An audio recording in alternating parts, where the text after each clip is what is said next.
Comment j'ai repris le contrôle de ma vie et mis fin à l'influence destructrice de mon mari, Greg.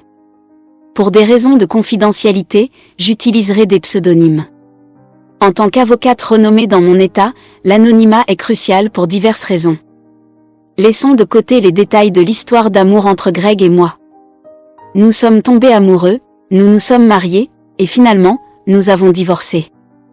L'amour, semble-t-il, n'était pas réciproque, car Greg m'a trompé. Les signes étaient évidents, évitement, longues absences à la maison et fréquents voyages d'affaires.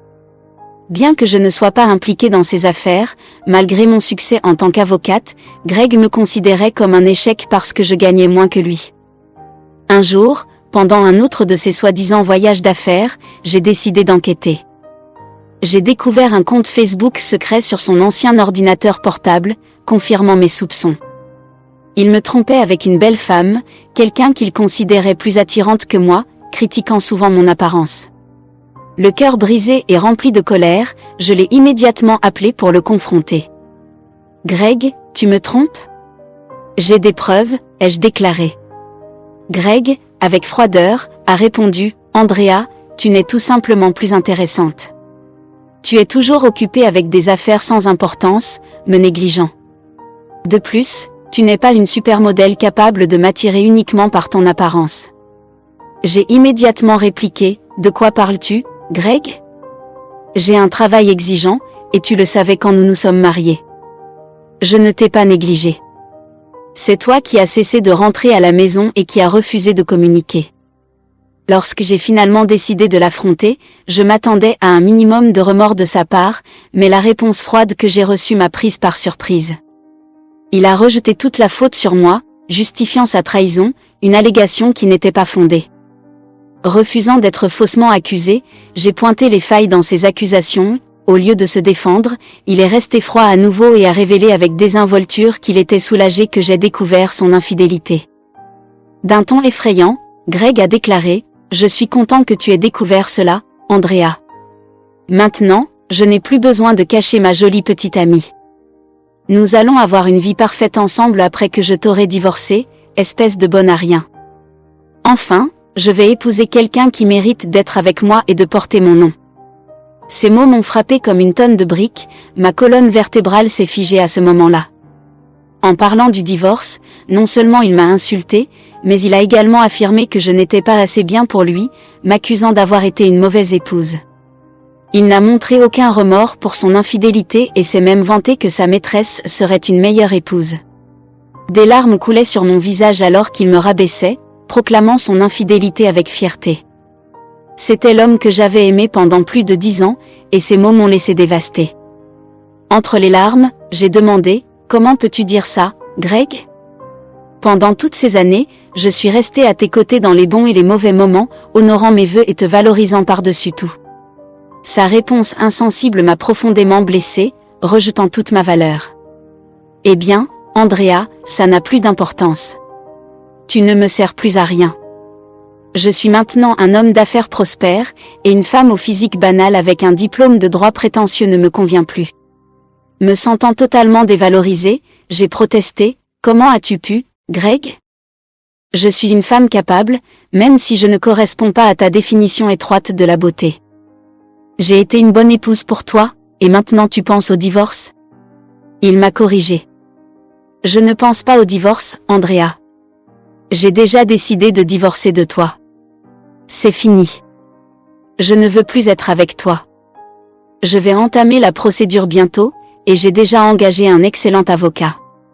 Tu ferais mieux de déménager avant mon retour. Je ne veux plus voir ta tête moche. » Quelques heures après que Greg ait raccroché au nez, il m'a envoyé les papiers du divorce par l'intermédiaire d'un ami, qui m'a regardé avec sympathie.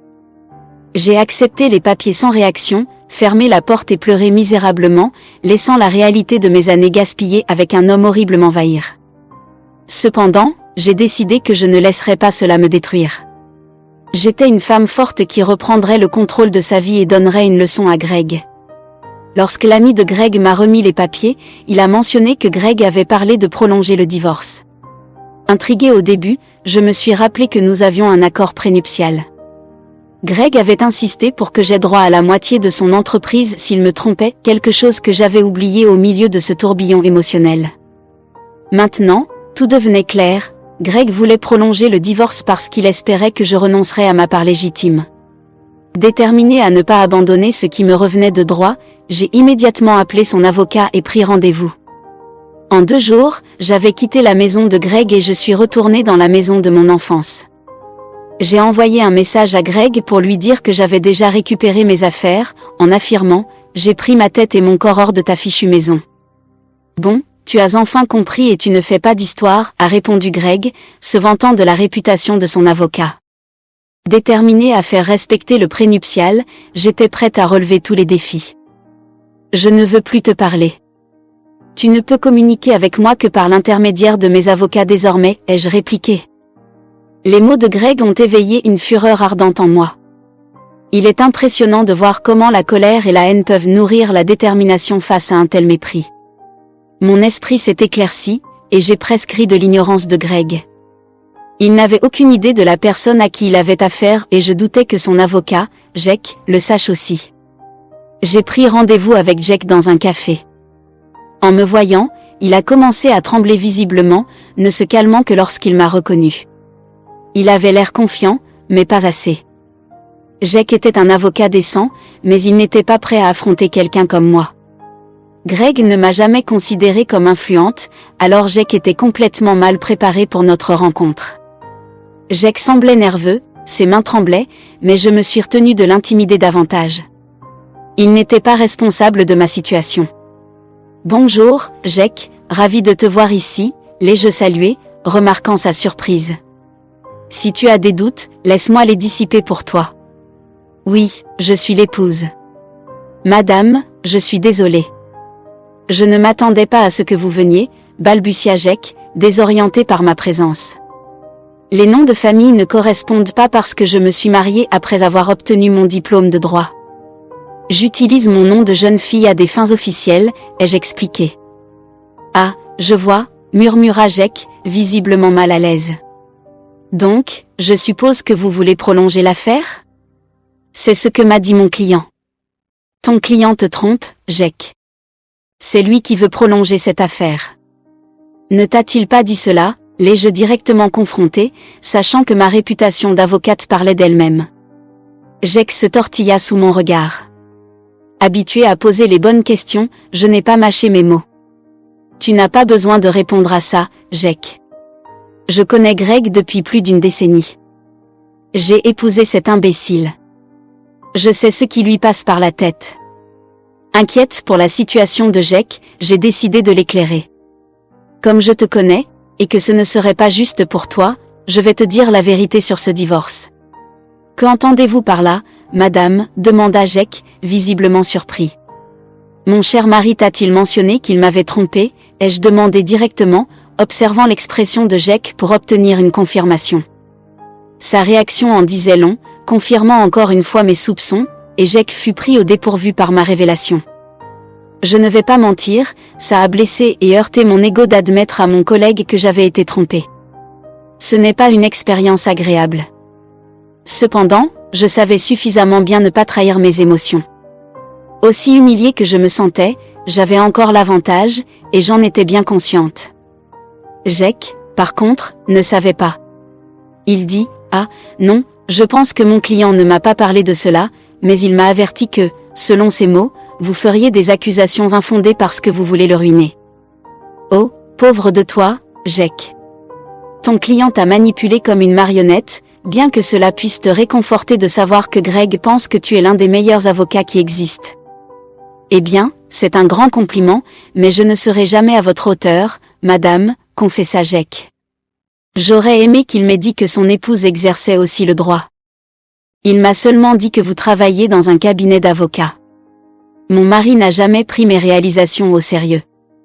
Il avait l'habitude de dénigrer mon travail et mon influence. J'ai été idiote de rester avec lui aussi longtemps. Cependant, j'ai été intelligente en signant l'accord prénuptial pour me protéger, ai-je partagé. Jake fut complètement surpris en entendant le mot « prénuptial ». Il semblait choqué, et le terme semblait étrange pour lui. Je n'avais pas besoin d'être un génie pour savoir qu'il avait encore été pris au dépourvu. Greg avait commodément oublié de mentionner le prénuptial à Jake, peut-être en espérant que j'avais oublié son existence. Jake était abasourdi. Il y a un prénuptial dans ce mariage? Votre mari ne m'en a pas parlé. Vous avez des preuves, madame? Demanda Jake. Bien sûr, Jake, j'ai beaucoup de preuves. J'ai apporté les papiers avec moi. J'avais déjà le sentiment que Greg essaierait d'échapper aux conséquences de ses actions. J'aimerais vraiment voir les papiers, madame. De plus, je pense que j'aurais aussi besoin de voir des preuves de son infidélité, si vous en avez. Ne t'inquiète pas, Jake, j'ai tout apporté avec moi. Comme je l'ai dit, ce n'est pas moi qui veux prolonger ce divorce. Plus vite ça se passe, mieux c'est pour moi. J'ai remis toutes les preuves à Jake, des messages aux photos et documents. J'avais toutes les preuves dans mon sac, les remettant nonchalamment à Jake, sachant que l'affaire tournerait toujours en ma faveur. Jake examina chaque document minutieusement avant de soupirer et de sembler assez défait. Il me regarda alors et dit, « Je vois que vous avez des preuves solides de tout, madame. » Je n'étais au courant de rien de tout cela. Je l'ai bien compris, Jake. De plus, je sais à quel point il est difficile de travailler avec des clients peu fiables, surtout lorsque l'autre partie a un avocat tout aussi fort pour l'affaire. Vous avez raison à ce sujet, madame. Je pense que c'est tout ce que j'avais à discuter aujourd'hui. Je crois que je dois avoir une conversation sérieuse avec mon client avant de décider comment procéder dans son affaire. Je suis sûr que quelqu'un vous contactera bientôt, bien que je ne puisse pas garantir que ce sera moi. Je pouvais comprendre ce que Jake insinuait, mais je n'ai pas commenté. Je l'ai remercié pour son temps et j'ai quitté le café. Je suis allé directement au travail et j'ai commencé à préparer mes propres documents pour le divorce. Toute la tristesse qui persistait avait disparu. Une colère brûlante en moi me poussait à m'assurer que Greg paierait pour ce qu'il avait fait, et je savais qu'il n'avait aucune issue pour échapper à ce chaos qu'il avait créé. Il n'a fallu qu'1 jour pour que Greg me contacte. Il m'a appelé, malgré le fait qu'il m'ait dit de ne pas le contacter directement. C'était drôle, mais pas surprenant. Je savais qu'il se retrouverait dans cette situation. Quand j'ai décroché, il semblait très en colère. « Qu'est-ce que tu as dit à mon avocat, Andrea ? Regarde qui appelle après m'avoir dit de rester à l'écart. Alors, que s'est-il passé avec ton avocat, Greg ? Arrête de plaisanter, Andrea. Dis-moi ce que tu lui as dit pour qu'il abandonne l'affaire. Ton avocat a abandonné ?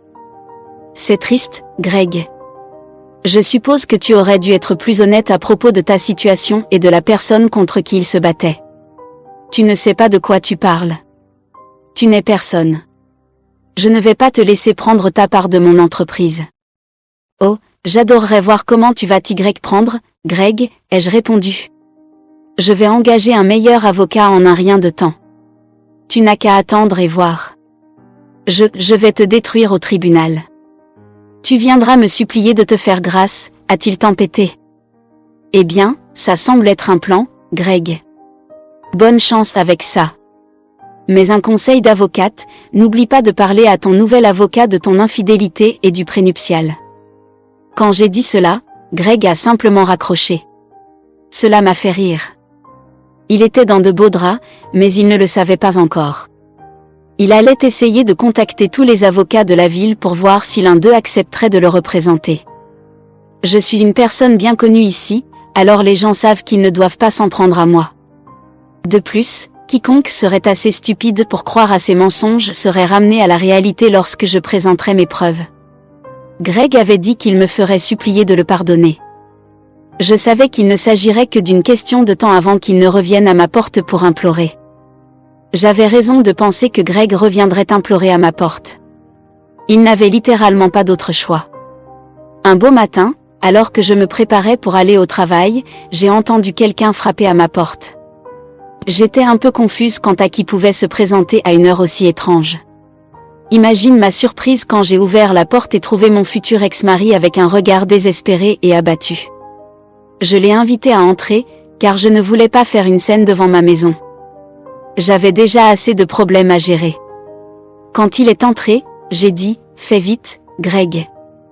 Je n'ai pas de temps à perdre avec toi. » Je ne sais même pas pourquoi tu es ici. Nous sommes censés ne communiquer que par avocat. Oui, à ce sujet. Je n'ai toujours pas trouvé un bon avocat pour le divorce. Ah, quelle malchance pour toi, Greg. Tu devrais te dépêcher, car j'ai entendu dire que ta maîtresse meurt d'envie de se marier avec toi. Je ne m'inquiète plus pour elle. Écoute, Andrea, nous devons parler. Tu as saboté mes avocats pour qu'ils n'acceptent pas mon affaire. C'est très injuste. J'ai immédiatement éclaté de rire quand il a dit ça. Je ne pouvais pas croire que Greg ait eu l'audace de rejeter toute la faute sur moi. Cela montrait encore une fois à quel point il dévalorisait ma profession.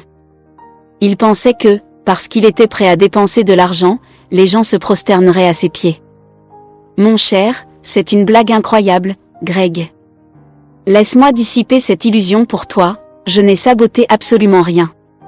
C'est ta propre stupidité qui cause des problèmes. Je ne comprends pas. Qu'est-ce que j'ai fait? Dois-je te rappeler comment tu as menti à tes avocats au sujet de ta liaison extra-conjugale et de l'accord prénuptial? Cela suffit à les faire passer pour des idiots au tribunal. Tu crois vraiment que des avocats vont se précipiter pour représenter des clients peu fiables comme toi? En plus, je dois admettre que mon nom en fait reculer plus d'un. Tu peux me considérer comme inutile, mais j'ai vraiment une bonne réputation dans cette profession. Oui, je le sais maintenant, Andrea. J'ai essayé d'être ouvert avec les avocats aussi, mais aucun d'eux n'est prêt à m'aider. C'est ce qui arrive quand on essaie de se battre contre un prénuptial inébranlable. Tu aurais vraiment dû mieux réfléchir à ta liaison, Greg. Mais maintenant, cela n'a plus d'importance, le mal est fait. Aucun avocat sain d'esprit ne défendrait ta cause. Tu vas devoir me donner la moitié de ton entreprise. L'expression de Greg disait tout.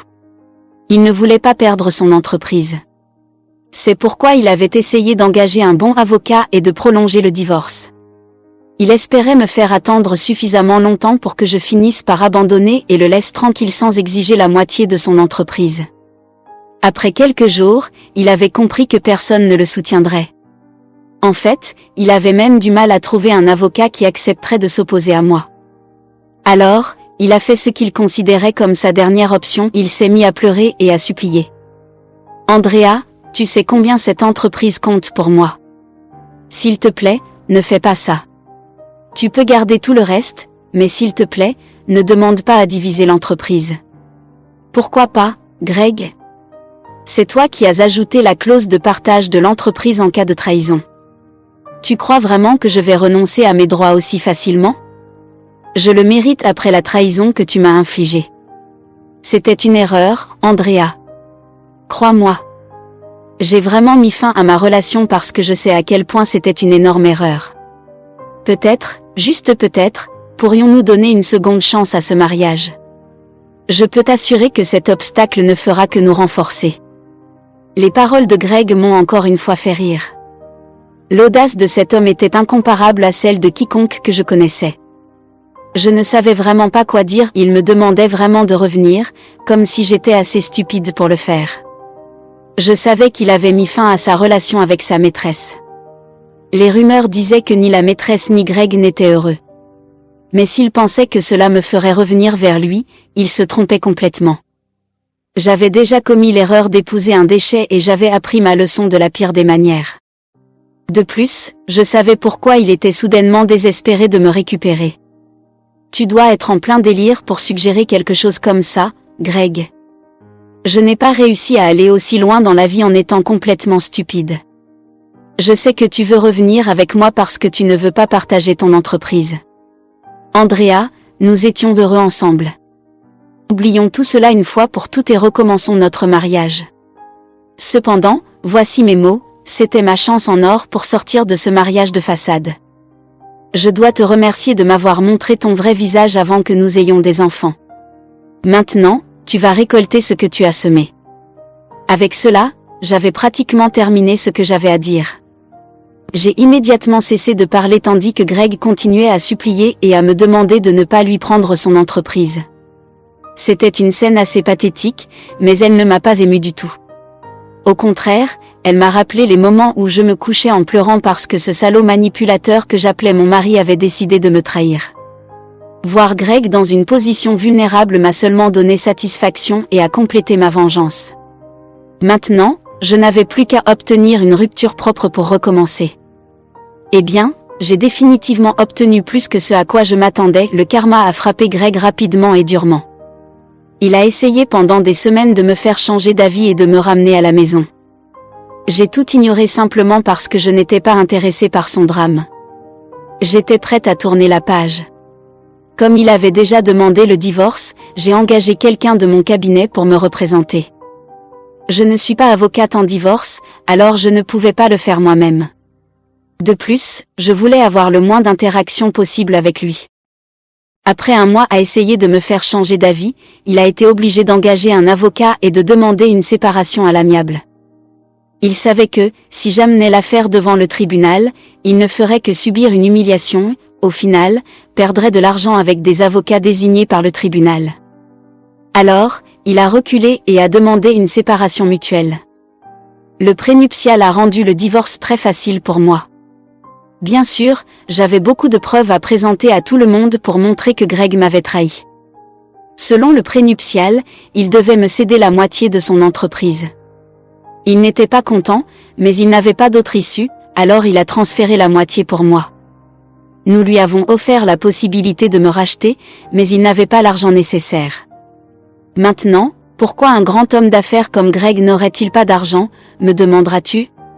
Eh bien, il a tout dépensé avec sa maîtresse, qui maintenant ne répond plus à ses appels ni à ses messages. Je suppose qu'elle a réalisé qu'il ne serait plus riche. Mais maintenant, personne ne veut sortir avec elle parce qu'ils savent qu'elle est une chasseuse de fortune. Ce qui va, revient, je suppose. Eh bien, la maîtresse était le moindre des soucis de Greg. Avec la moitié de son entreprise perdue, ses revenus ont été sévèrement réduits. Il a dû vendre sa maison parce qu'il n'avait pas assez d'argent pour la maintenir ou même payer correctement l'hypothèque. Actuellement, il loue un appartement qui est un sérieux déclassement par rapport au manoir où il vivait autrefois. Il a essayé de revenir vers moi, espérant récupérer le contrôle total de son entreprise. Eh bien, autant dire que cela n'arrivera jamais. Il doit maintenant continuer ainsi ou économiser suffisamment d'argent pour racheter ma part. Si tu veux savoir pour moi, je vais très bien. J'ai nommé quelqu'un pour gérer ma part dans l'entreprise de Greg, jusqu'à présent, les choses se passent à merveille. J'ai même amélioré mon style de vie en achetant un nouveau manoir grâce à mes revenus combinés de l'avocature et de l'entreprise. Les choses vont bien, je vis ma meilleure vie, honnêtement, je ne pourrais pas être plus heureuse. Dans l'ensemble, le divorce a été très bénéfique pour moi. Au lieu d'être dupée par mon ex-mari et sa maîtresse, j'ai fini par ruiner leur vie et améliorer la mienne.